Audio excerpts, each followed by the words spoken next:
starting at 10 out of 10. Şengün to the basket. Şengün scores! Gilgeous-Alexander. He pumps. Got fouled by Durant.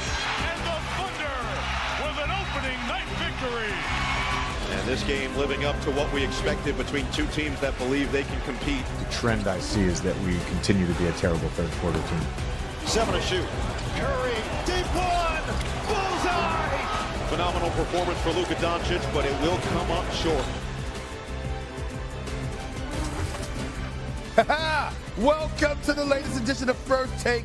I am sitting in the host chair today. That means I'm in charge. Even though this is a Mad Dog Wednesday, we've got the one and only Mad Dog Russo in the house. And my boy. What up, my boy? What's going on, Big Jay? Hello, Jay. What's up, Jay? How are you, pal? It's good to see you, bro. How you been, man? Good to be back. Good time. That's what I'm talking about. Swagoo and Peter Schrager will be joining us a little bit later on in the show. But before we get into any NFL topics, I have to give you my rules. You know my jaws are jabber jaw. I had dental surgery and stuff like that. I am not 100%, but I do have my rules. Turn around, doggy, and you look at these rules. You will speak when you are spoken to, okay? Let's get that out the way, okay? No cussing. He's giving me this nonsense, people. No cussing, all right? Address me as Stephen A. or Mr. Stephen A. That's respect, okay? Make sure you do that, all right? Leave the fluid comments to me. I'm the one that gets to say fluid. Nobody else gets to say fluid but me. And no rude reactions. And watch your tone. Watch your tone. I'm adding that, okay? Because you've been on one. You've been on one, okay? I don't know if I can commit to number 2, dog. Yes, you can. Yes, you can. No cussing. Really? I don't like 3. Really? I don't like 3, Jay. I don't like 3. I can't call him Stevie.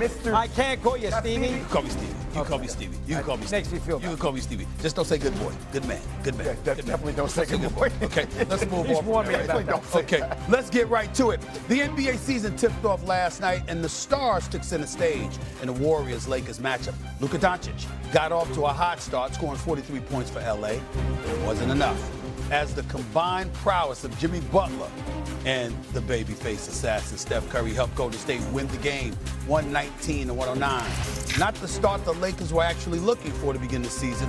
According to ESPN Analytics, the Lakers have a 3% chance to win the NBA title, which ranks 11th in the NBA and 6th in the Western Conference. Jay Will, it's been a while, so we'll start off with you.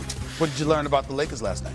Well, out of the 4 teams that were playing last night, they were by far the worst in the play. Like, shout out to OKC, shout out to Golden State, shout out to Houston for actually bringing aggressiveness and the style of play where you see teams are actually contending in the Western Conference. The Lakers are in a championship team, and I think it's okay to say that.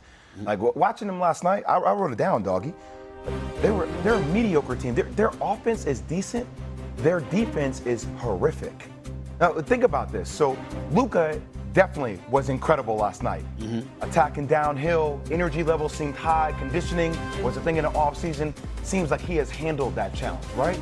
But when you get Luka and you take away a guy like Anthony Davis, who is the backbone of your defense, who can alter shots, allow guards to press up on the perimeter, it gave you a defensive mindset. This team now with DeAndre Ayton, there's no defensive mindset. There were multiple times, SA last night, where he was floating around the perimeter. He was getting backdoor cut. He didn't know where he was on the court defensively. They were getting beat in transition. Golden State was in there. I know I said I can't curse. It was in their ass.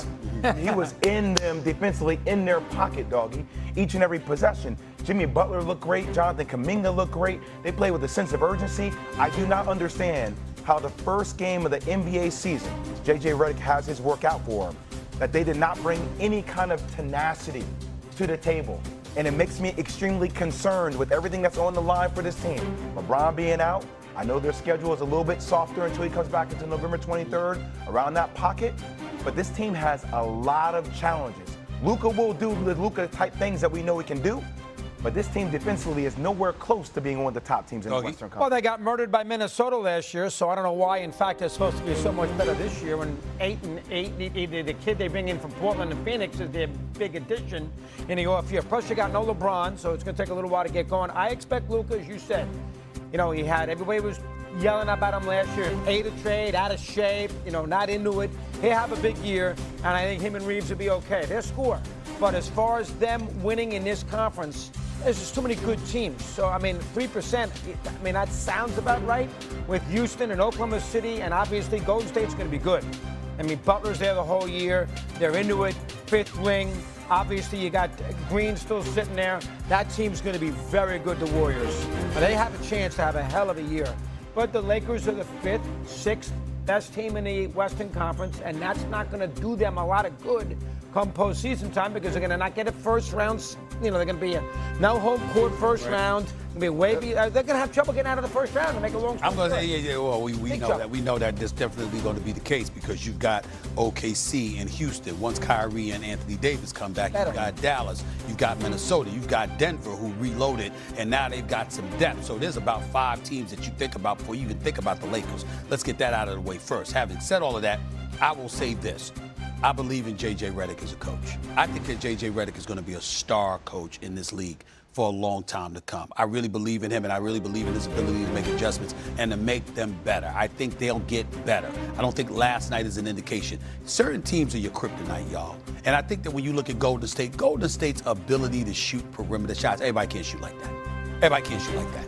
And I think that's what you got to remember. Most teams are not going to cause the problems for the Lakers that a Golden State Warriors team will cause. That's how I'm looking at that. I also want to say this. LeBron with the scatter and all of that. Listen, we all know that this is the most well-conditioned athlete, one of in the history of the NBA. He takes care of himself. I'm not saying the injury isn't serious.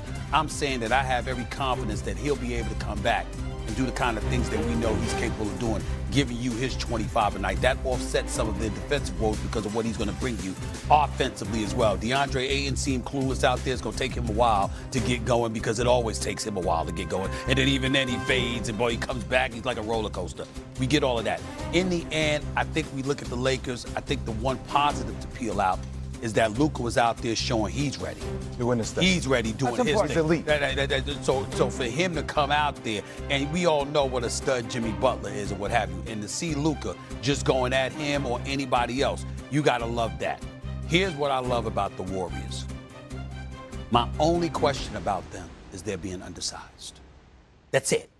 When I looked at Houston, which we'll get into later, and I look at them starting 4 guys 6'11", when I look at OKC with their size, when I think about Dallas and their size, and you think about playoff basketball, you know that could potentially spell trouble. But I like what I'm seeing for the Warriors, and I'm going to say this. It's crazy that the man is old and everything like that. Man, I think Al Horford is a tremendous addition for Golden State. And here's why. He's smart. He's a champion. He defends, okay? And you can't leave him open. He'll make open shots. He'll make spot-up open shots. And that's going to help take some of the pressure off of Draymond Green, who's just a future Hall of Famer. I mean, the brother's just a brilliant basketball player, brilliant basketball mind.